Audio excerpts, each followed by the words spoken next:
Get Skimmer, America's #1 pool service software. Podcast listeners can try Skimmer for free at getskimmer.com/poolguy.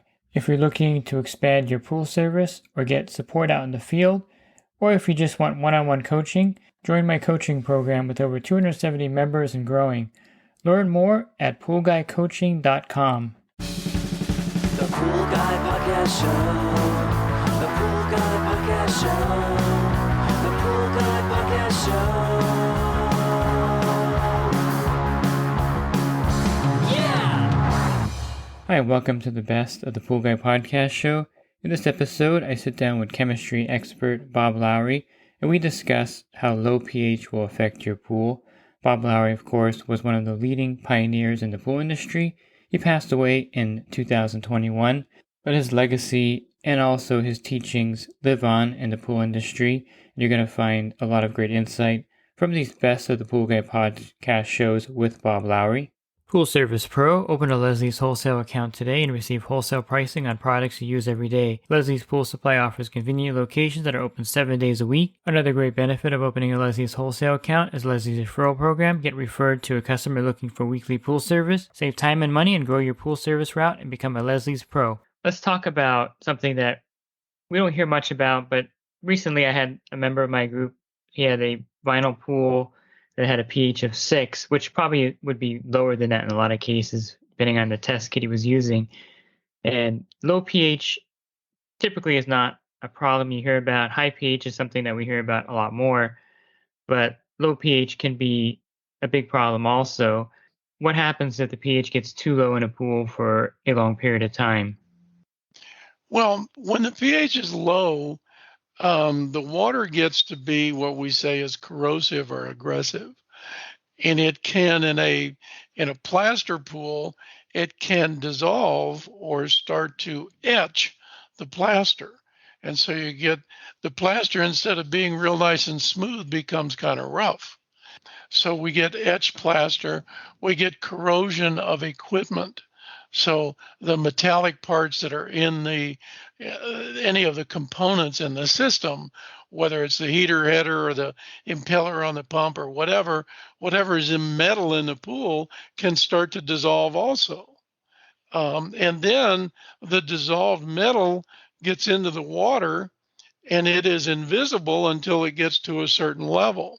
And that certain level is what we call the saturation point. When it reaches the saturation point for those conditions, then the water can't hold anymore, even though more is dissolving. When it does that, then it starts to precipitate the metals and we start getting staining. Usually when we get staining, it's because we've dissolved some of the metal components in the pool. The other reason, of course, is if you're getting metal in the incoming water. And copper and iron are both allowed to be in drinking water. They're allowed to be at a low level. So when you add water to the pool, when it dilutes and everything, it's not such a big problem. But eventually you can build metals up to the point where they can stain the pool. So it is something that once in a while, as a service tech, maybe every couple of months, you should run a test for iron and copper and see if the level's going up. And I don't want to plug too many products, but I have the new Color Q Pro 9 2X or 2X Pro 9. And I really like the fact that photometer tests for copper and iron. And I think if you're a pool professional, you should have some way of testing for copper and iron in the water as part of your regimen. Absolutely. I often tell guys, listen, you're going to tell me you don't want to spend $600 or $700 on a test system, but you just spent $40,000 or $50,000 on the truck that you drive around in to take care of the pools, and how do you justify that when you can't spend $500 on a test system? So get a good test system. You test the water every time you go to every pool. If you're getting bad results and adding chemicals based on those bad results, isn't that test kit affecting your life, your livelihood, your reputation, and you're letting it fall on a cheap piece of junk test kit? Get a good one, get some good answers so you can add the right chemicals to the pool and do your job right. Yeah, exactly. And so back to the low pH here on a vinyl and fiberglass pool, why is it that the pH seems to always drift lower on those surface types? And I know that a lot of fiberglass manufacturers will avoid the warranty on you if you use tablets, 3-inch tricolor tablets, because those lower the pH, of course. And so why with that pool surface type are we all running into lower pH? The vinyl, I guess we should back up. On a plaster pool, we've got some alkalinity and some calcium coming out of the pool itself and dissolving into the water. It's just a little bit, but it's enough to be to keep the water in balance. But what happens is with a vinyl pool, there isn't any source. And so once the pH and alkalinity get a little bit low, the water becomes aggressive and is looking for something to dissolve. And if there's any metal, it starts dissolving it. If interestingly enough, low pH actually affects the vinyl more than chlorine level does. When I was at Leslie's as their technical director, one of the things I did was I took pieces of vinyl and I literally poured liquid chlorine on top of vinyl, fresh out of the jug, onto the vinyl, and it didn't do anything. On the other piece of vinyl, I put 1 drop of muriatic acid and the color disappeared out of the vinyl. 1 drop. And it disappeared the color. It made a white spot on blue vinyl where 1 drop hit it. So low pH is no good for vinyl, but it goes low because there's not a source of alkalinity and calcium that's coming out of the walls. Is that true also for hot tubs? The above ground fiberglass hot tubs, I'm always running into those with low pH also. Or is that the bather load? What could be causing that in like a 350-gallon above ground hot tub? Well, that can be the chlorine source. If it's a busy spa, you've got either trichlor or dichlor being put in there, both of which are a little bit acidic. A lot of times we see spas, the pH going very high all the time because we've got aeration and turbulence, which raises the pH a lot. It may be that if you've got a spa like that, it may not be used very much, or it may be used a lot, and they're putting a lot of chlorine in there, and the chlorine level is actually lowering the pH and the alkalinity. And don't forget, our bodies have a pH of about 7.45, believe it or not. Overall, blood system, everything, 7.45. So keeping the pH either direction, 0.3, plus or minus from that is okay. But when you get outside of that range, it can become irritating. So we're looking at 7.8 or 7.2 being a problem. So when you get to 7.2 or when you get to 7.8, you can have body irritation. On both ends of the spectrum. That's right. And you combine that with a little bit of combined chlorine or chloramines. And chloramines, believe it or not, are irritants, and you can smell them at 0.2 parts per million, which is the reason that we say that combined chlorine should not be greater than 0.2 parts per million, because it becomes an irritant at that level, and you can also smell it. And so the best way to raise low pH, now I'll throw this out there, I've done this, and a lot of the members of my group, they'll go to Walmart and they'll buy 20 Mule Team Borax, and they'll put it into the raise the pH of the pool. And you're adding borates to the pool at the same time at some level.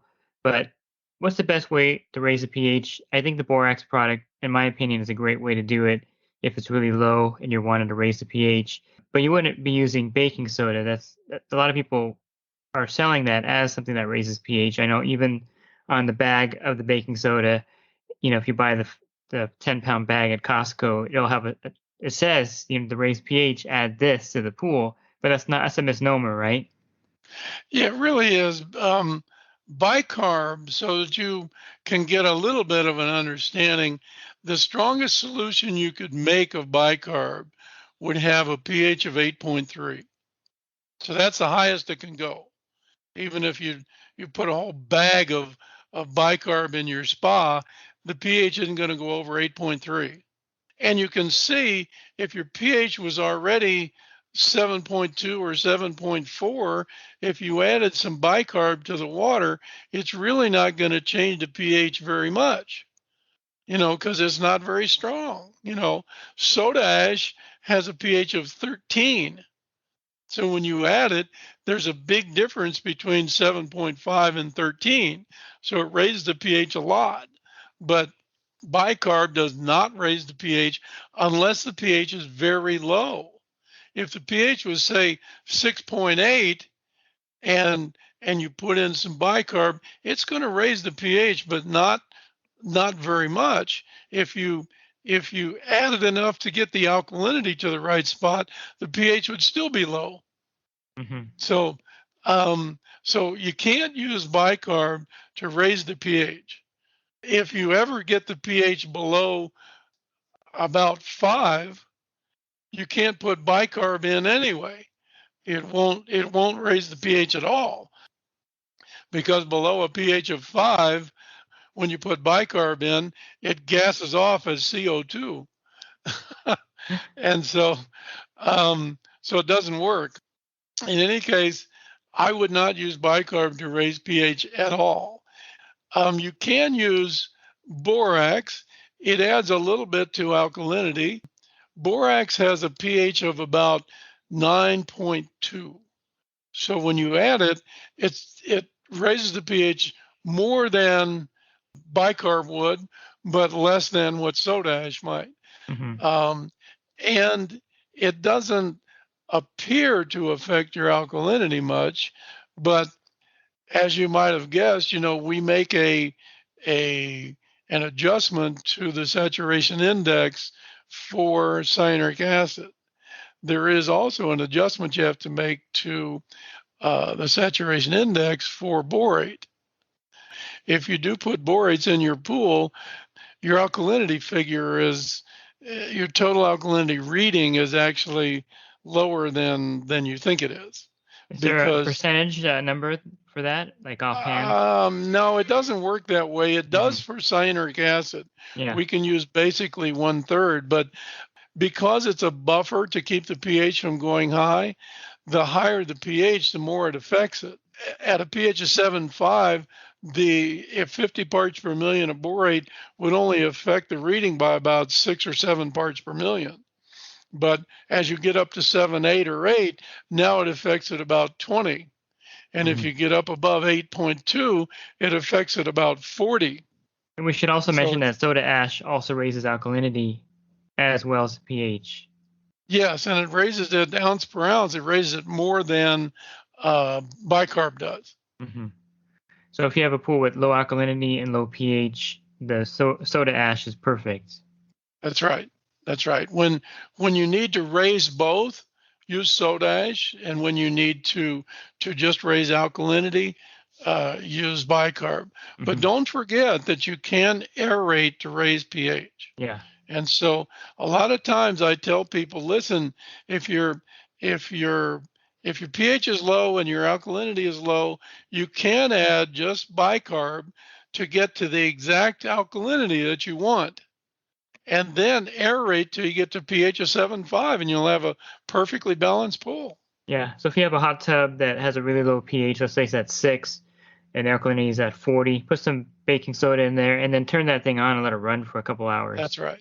That's right. Yeah. Put enough baking soda to get the alkalinity up to 80 or 90, and then turn the aerator on, the blower and the jets and whatever. And in a spa, you'll probably raise the pH up to 7.5 in about a half an hour. Yeah. It's really a short time. And then I guess lastly, the lower the pH, I mean, I know that cyanuric acid is a big factor in the chlorine kill factor, but you mentioned that at the lower pH, it makes the killing part of chlorine more effective. So a pool at 7.6, technically, let's say the cyanuric acid level is in range at 50 parts per million. Pool at 7.6 or 7.4, the chlorine will have a better killing ability than a pool at 8.0.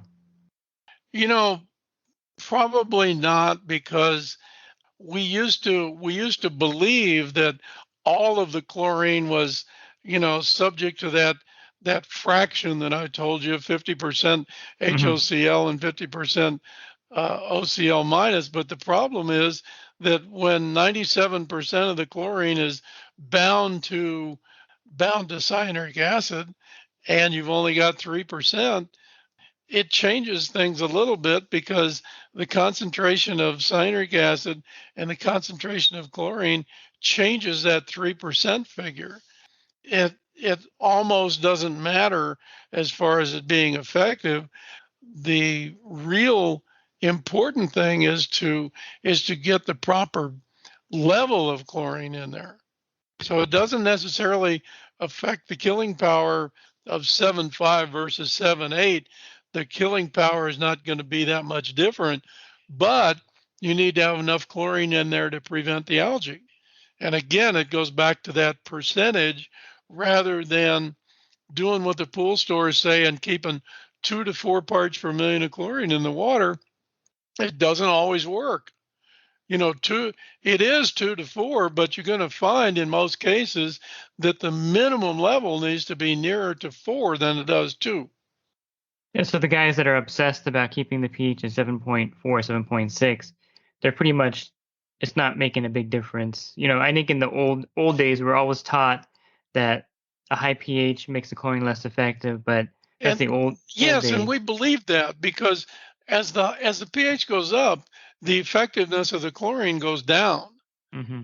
So at a pH of 7.8 or 8.0, you've only got about 20% of the chlorine in the killing form and 80% in the non-killing form. That doesn't matter so much because of the influence of cyanuric acid and the concentration of chlorine and cyanuric acid. So it doesn't matter that much anymore. But we still need to balance the pool. It's not to say that you can keep a pH up around 8 and still have good killing power and everything. You will, but you're going to have bathers unhappy because we got above that 7.8 level, where it starts to irritate bodies. So, you don't want to run a pool at 7.8, because you're right on the borderline of where the water now becomes, bathers will notice the pH. Either they get itchy skin, they get irritated eyes, or something like that, because the pH is 7.8, and all it needs to go is to 7.9, and now you irritate the bathers. At 7.5, you've got 0.3 before you can have a problem. If you're looking for other podcasts that I did with Bob Lowry, simply go to my website, swimmingpoollearning.com. On the banner, click on the podcast icon, and then it'll take you to the podcast website. In the search box, just type in Bob Lowry, and the podcast that I have done with Bob Lowry in the past will appear there. If you're looking for the coaching program that I offer, you can learn more at poolguycoaching.com. Thanks for listening to this podcast. Have a great rest of your week, and God bless. Real quick, if you're not using pool service software, try Skimmer free for 30 days at getskimmer.com/poolguy. Again, that's getskimmer.com/poolguy. Skimmer, everything you need to run your pool service business all in one app.